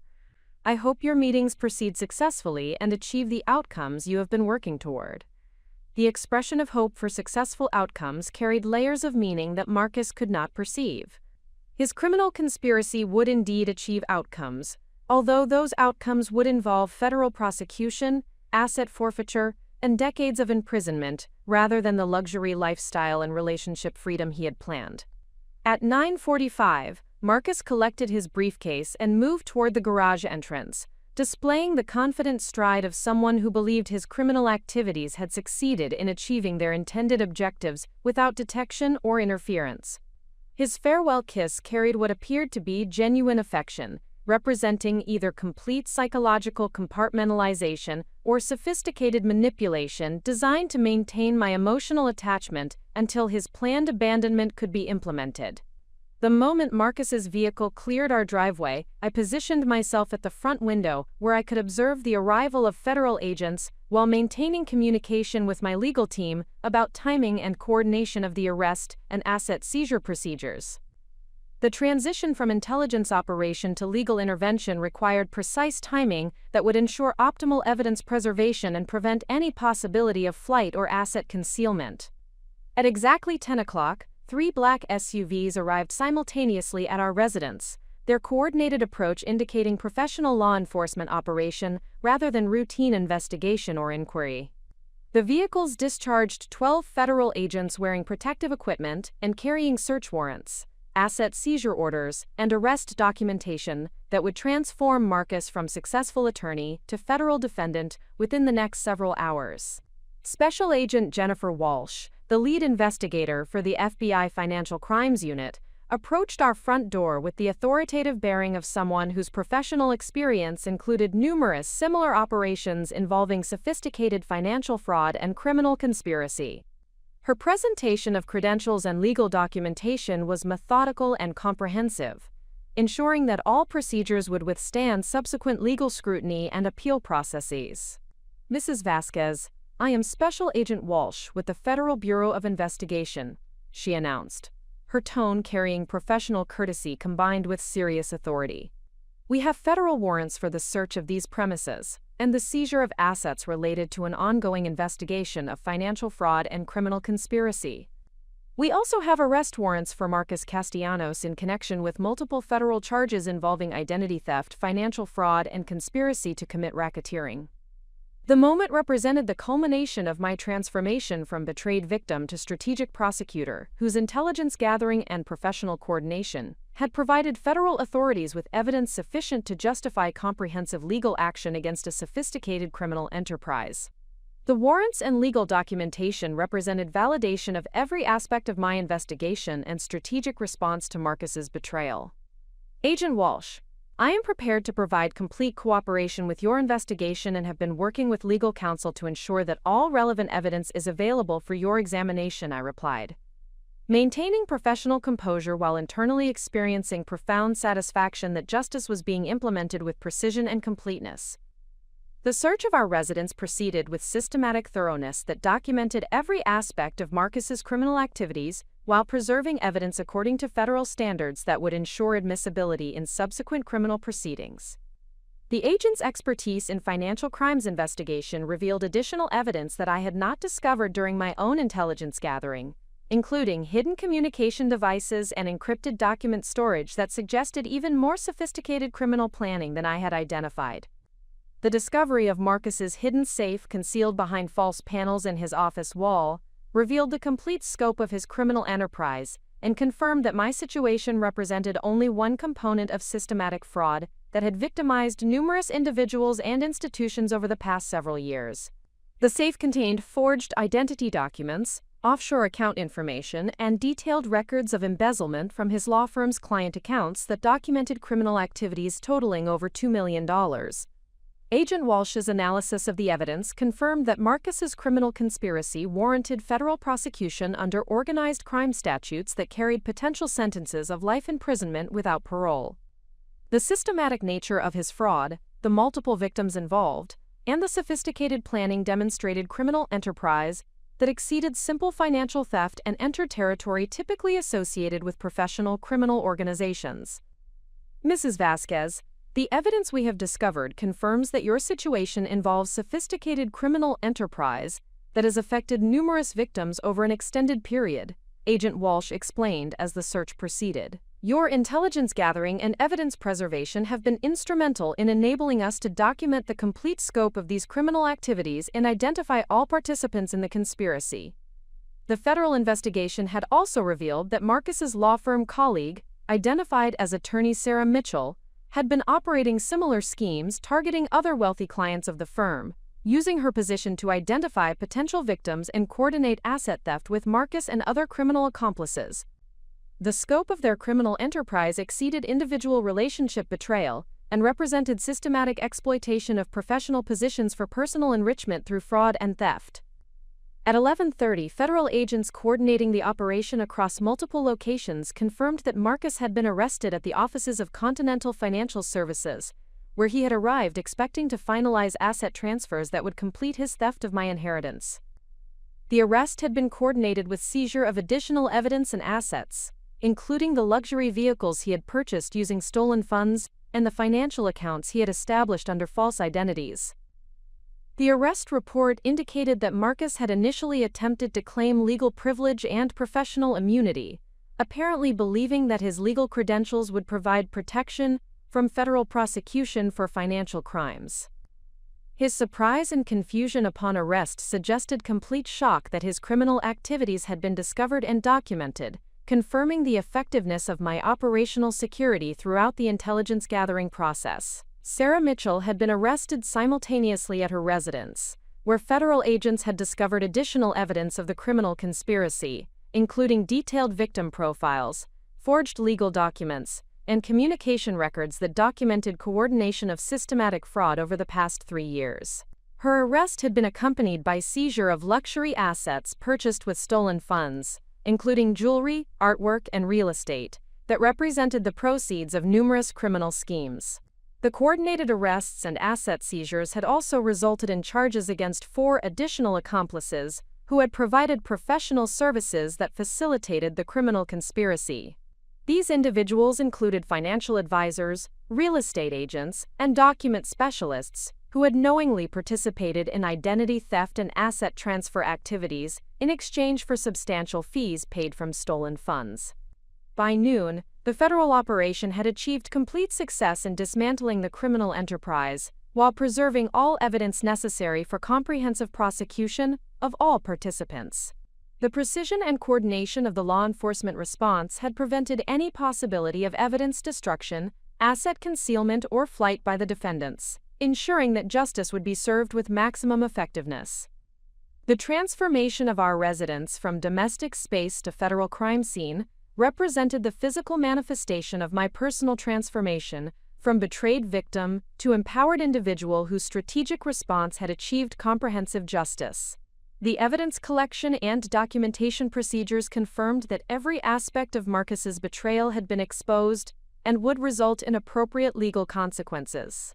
As federal agents concluded their search and evidence collection activities, Agent Walsh provided me with detailed information about the legal proceedings that would follow, including my role as primary victim and witness in federal criminal cases that would likely result in decades of imprisonment for all participants in the conspiracy.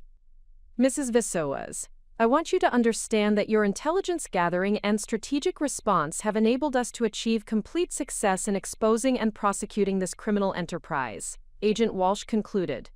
Your courage and determination in the face of systematic betrayal have ensured that justice will be served while preventing additional victims from suffering financial losses. The day of reckoning had achieved every objective of my strategic response while exceeding my expectations for comprehensive justice and asset recovery. Marcus's sophisticated criminal conspiracy had been systematically dismantled by federal authorities, whose expertise and resources had converted his betrayal into the foundation of his own complete destruction. The woman who would spend that evening in a home that was finally free from deception and criminal activity possessed strategic capabilities, professional relationships, and personal strength that had been forged through the most challenging and transformative week of her life. The betrayal that was intended to leave her helpless had instead created someone capable of orchestrating complex legal responses while building foundations for future success based on competence, independence, and moral clarity.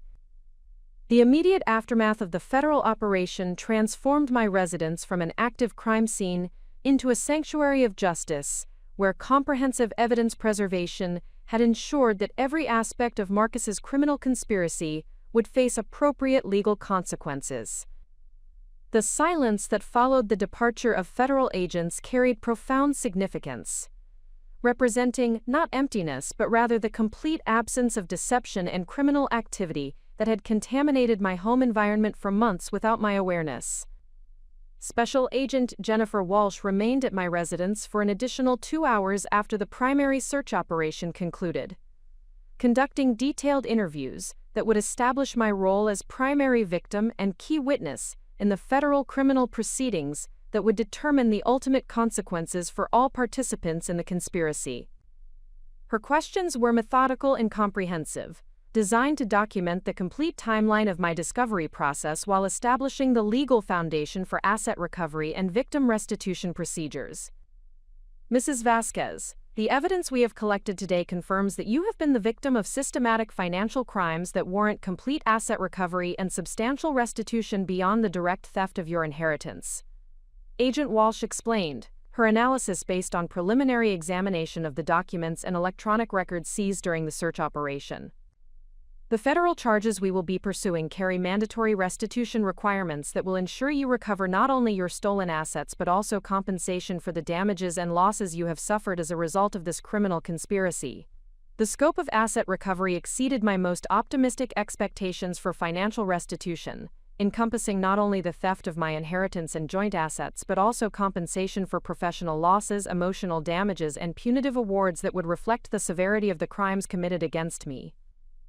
The federal investigation had revealed that Marcus's criminal activities had generated substantial proceeds that would be subject to forfeiture and distribution to victims according to established legal procedures.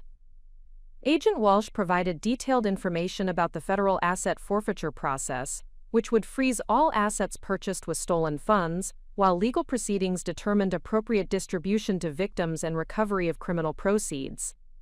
The luxury vehicles, real estate properties, investment accounts, and personal property that Marcus had acquired through his criminal activities would be systematically evaluated and distributed according to victim losses and legal restitution requirements. The federal investigation has identified assets with a total value exceeding $3 million that were acquired through criminal activities documented in this case. Agent Walsh continued, her analysis based on preliminary financial records examination. These assets will be subject to forfeiture proceedings that will ensure complete recovery of stolen funds while providing additional compensation for the damages you and other victims have suffered. The magnitude of asset recovery reflected the comprehensive scope of Marcus's criminal enterprise, which had extended far beyond my individual case to encompass systematic fraud affecting numerous victims over several years. The federal investigation had revealed that his law firm position had provided access to wealthy clients whose assets became targets for sophisticated theft schemes implemented through forged documents, unauthorized transactions, and identity manipulation similar to the methods used against me. The afternoon brought detailed coordination meetings with my legal team, where attorney Rachel Morrison, forensic accountant Patricia Williams, and private investigator Maria Santos analyzed the federal evidence and developed comprehensive strategies for civil asset recovery that would supplement the criminal restitution proceedings. The combination of federal criminal prosecution and civil litigation would ensure maximum financial recovery while establishing legal precedents that would protect future victims from similar criminal schemes. Elena, the federal evidence has exceeded our most comprehensive expectations for documenting the scope and systematic nature of the criminal conspiracy, Rachel Morrison explained during our strategy session. The discovery of multiple victims and institutional fraud has transformed this case from individual financial crime into federal racketeering prosecution that carries potential life imprisonment sentences for all primary participants. The legal analysis revealed that Marcus would face federal charges including conspiracy to commit racketeering, money laundering, identity theft, mail fraud, wire fraud, and organized criminal enterprise activity. The cumulative potential sentences for these charges exceeded 50 years in federal prison, with mandatory minimum terms that would ensure substantial incarceration regardless of plea negotiation or cooperation with federal prosecutors. Sarah Mitchell, Marcus's primary accomplice, faced similar federal charges along with additional counts related to professional misconduct and client fraud that would result in permanent disbarment and potential civil liability to the law firm and affected clients. Her participation in systematic client fraud had exposed the law firm to substantial institutional liability and regulatory sanctions that would likely result in dissolution of the practice and additional criminal investigations. Patricia Williams presented her forensic analysis of the complete financial records, which had revealed the sophisticated money laundering operation that Marcus had implemented to conceal stolen assets and create the appearance of legitimate business income. The analysis documented systematic use of shell companies, offshore accounts, and fraudulent investment vehicles that had enabled him to process stolen funds while avoiding detection by financial institutions and regulatory agencies. The money laundering operation demonstrates criminal sophistication that exceeds typical financial fraud and enters territory associated with organized crime enterprises, Patricia explained, her charts and documentation revealing the complex financial structures that had facilitated the criminal conspiracy. The federal investigation has identified connections to established criminal networks that provided professional services for asset concealment and identity creation. The discovery of connections to organized criminal networks had elevated the federal investigation to involve multiple law enforcement agencies with expertise in complex criminal enterprises. The FBI Financial Crimes Unit had been joined by Treasury Department investigators, Postal Inspection Service specialists, and federal prosecutors from the Organized Crime Division, who possessed resources and experience necessary for comprehensive prosecution of sophisticated criminal operations. Maria Santos provided intelligence analysis that had documented the complete network of criminal accomplices and professional services that had facilitated Marcus's conspiracy. Her investigation had identified 12 individuals who had provided knowing assistance to the criminal enterprise, including attorneys, accountants, real estate professionals, and financial advisors who would face federal charges related to their participation in money laundering and conspiracy activities. The intelligence operation you conducted provided crucial evidence that enabled federal investigators to identify and document the complete criminal network, Maria explained, her presentation highlighting the strategic value of my systematic evidence gathering. Your documentation of meetings, communications, and activities provided the foundation for surveillance operations that captured additional criminal activities and expanded the scope of federal prosecution. The recognition that my intelligence gathering had contributed to exposing a sophisticated criminal network affecting numerous victims provided profound validation for the strategic approach I had developed in response to Marcus's betrayal. The systematic documentation and professional coordination that had initially been motivated by personal justice had evolved into comprehensive law enforcement operation that would protect future victims from similar criminal schemes. The evening brought the first opportunity for reflection on the remarkable transformation that had occurred in my life over the previous week. The federal operation had achieved complete success in exposing and prosecuting the criminal conspiracy, while providing comprehensive asset recovery that would restore my financial security and establish foundation for independent future success. However, the most significant outcome was not financial or legal, but rather personal. The discovery of Marcus's betrayal had initially created emotional devastation and confusion about my ability to recognize deception and protect my own interests. The successful strategic response had revealed intellectual capabilities, professional networking skills, and psychological resilience that exceeded my previous self-assessment and would influence every aspect of my future life and relationships. The psychological journey from trusting victim to strategic prosecutor had required development of analytical thinking, investigative capabilities, and coordination skills that represented fundamental expansion of my professional and personal competencies.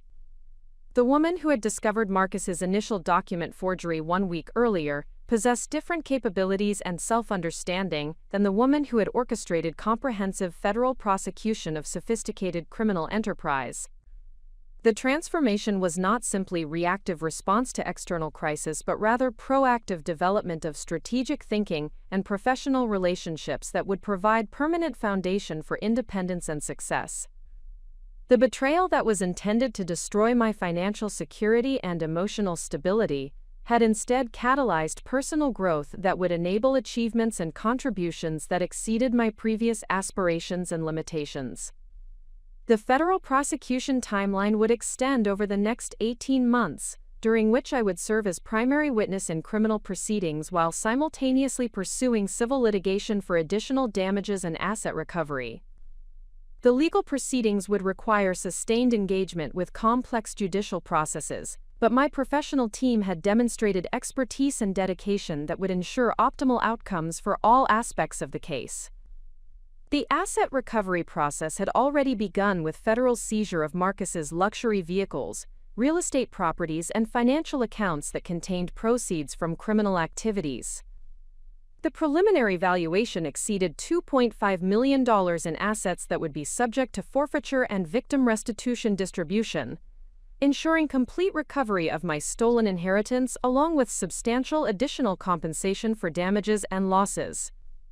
The investigation had also revealed that Marcus's homeowner insurance policy contained coverage for criminal activities committed against family members, providing additional avenue for financial recovery that could supplement federal restitution awards.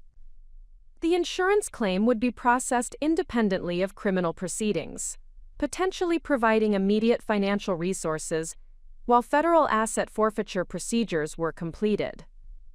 More significantly, the federal investigation had attracted attention from civil rights organizations and victim advocacy groups, who recognized the case as representing systematic exploitation of trust relationships for financial gain. Several organizations had offered support for legislative initiatives that would strengthen legal protections for inheritance fraud victims and enhance criminal penalties for professionals who abuse client relationships for personal enrichment. The opportunity to contribute to legal and social reforms that would protect future victims provided meaningful purpose that extended beyond personal justice and financial recovery. The strategic response that had initially been motivated by individual survival and restitution had evolved into a platform for broader social contribution and systemic change that could prevent similar criminal schemes from affecting other individuals and families. As I concluded the first day following federal intervention, I recognized that the most profound transformation was internal rather than external. The discovery of Marcus's betrayal had initially challenged my ability to trust my own judgment and recognize deception in close relationships. The successful strategic response had revealed that my analytical capabilities and professional instincts were sophisticated and reliable when applied with systematic methodology and appropriate expert consultation. The psychological impact of achieving comprehensive justice through strategic planning and professional coordination had established confidence in my ability to navigate complex challenges, while building relationships based on competence and mutual respect, rather than dependency and emotional vulnerability. The experience had demonstrated that personal strength could be developed through crisis, and that betrayal could become the catalyst for discovering previously unknown capabilities and potential. The legal proceedings would continue for many months, but the strategic phase of my response was complete. Marcus's criminal conspiracy had been comprehensively exposed and would result in appropriate legal consequences, while asset recovery procedures would restore my financial security and provide foundation for independent future success. The transformation from victim to strategic prosecutor had been achieved through systematic effort and professional collaboration that demonstrated the power of responding to crisis with intelligence rather than emotion. The woman who would begin rebuilding her life tomorrow possessed strategic thinking capabilities, professional relationships, and personal strength that had been forged through the most challenging and transformative experience of her existence. The betrayal that was intended to leave her helpless and financially devastated had instead created someone capable of orchestrating complex legal responses, while contributing to social reforms that would protect others from similar exploitation and abuse. If you believe in the power of strategic thinking and the importance of transforming crisis into opportunity for growth and contribution, subscribe now to witness how comprehensive preparation and professional collaboration can achieve justice, while building foundations for future success that exceed previous limitations and expectations. The federal prosecution would ensure that Marcus's criminal conspiracy became the foundation of comprehensive justice, rather than the instrument of theft and abandonment he had intended. The transition from crisis management to strategic rebuilding required comprehensive evaluation of every aspect of my personal and professional life, ensuring that the foundation I constructed would reflect the capabilities and insights I had developed through the transformative experience of exposing Marcus's criminal conspiracy. The process demanded systematic analysis of financial resources, professional relationships, living arrangements, and long-term objectives that would establish sustainable independence while maximizing the opportunities created through my successful response to systematic betrayal. The first priority involved comprehensive financial planning that would utilize the asset recovery proceeds to establish diversified investment portfolios and business opportunities that would provide long-term security while supporting continued professional development. Patricia Williams, whose forensic accounting expertise had been instrumental in documenting Marcus's crimes, agreed to serve as my ongoing financial advisor, providing the specialized knowledge necessary to manage substantial assets while protecting against future fraud or exploitation. Elena, the asset recovery from the federal investigation will provide you with financial resources that exceed most individuals' lifetime earnings, Patricia explained during our comprehensive financial planning session. The key to long-term success involves strategic allocation of these resources across multiple investment categories, while establishing business foundations that will generate ongoing income independent of traditional employment relationships. The preliminary asset recovery analysis indicated that my total financial position would exceed $4 million once federal forfeiture proceedings were completed and civil litigation settlements were finalized. This substantial sum included not only recovery of my stolen inheritance and joint assets but also punitive damages, emotional distress compensation, and proceeds from Marcus's criminal enterprise that would be distributed to victims according to federal restitution guidelines. Patricia recommended establishing a diversified investment strategy that would include real estate holdings, equity portfolios, bond investments, and alternative assets that would provide stable returns while protecting against market volatility and inflation erosion. The approach emphasized capital preservation and steady growth rather than speculative investments that could jeopardize the financial security I had fought to protect and recover. More significantly, Patricia suggested that my demonstrated analytical capabilities and strategic thinking skills represented valuable professional assets that could be developed into consulting services for individuals and organizations facing complex fraud investigations or strategic crisis management challenges. The expertise I had developed through necessity could become the foundation for a consulting practice that would provide meaningful work while generating substantial professional income. The second critical component of strategic rebuilding involved evaluation of my living arrangements and geographic location, considering both practical security concerns and optimal positioning for professional opportunities that would utilize my newly developed capabilities. The residence I had shared with Marcus carried psychological associations with deception and betrayal that would impede the emotional healing necessary for optimal future performance and relationship development. Maria Santos, whose private investigation expertise had been crucial to documenting the criminal conspiracy, provided security analysis and recommendations for residential arrangements that would ensure personal safety while supporting professional activities and social relationships. Her assessment indicated that relocation to a different geographic area would provide optimal conditions for establishing new professional identity while maintaining appropriate distance from the legal proceedings and media attention associated with the federal prosecution. Elena, your successful exposure of this criminal conspiracy has attracted significant attention from law enforcement agencies, victim advocacy organizations, and media outlets interested in financial crime prevention, Maria explained during our security consultation. Strategic relocation will provide privacy and security while positioning you for professional opportunities that could utilize your analytical capabilities and crisis management experience. Maria recommended consideration of several metropolitan areas that offered strong professional networks, educational institutions, and business environments that would support consulting practice development while providing cultural and social opportunities that would facilitate personal growth and relationship building. The analysis emphasized locations with established legal and financial professional communities, where my expertise would be valued, and where professional networking would provide ongoing career development opportunities. Up next, you've got two more standout stories right on your screen. If this one hit the mark, you won't want to pass these up. Just click and check them out. And don't forget to subscribe and turn on the notification bell so you don't miss any upload from us.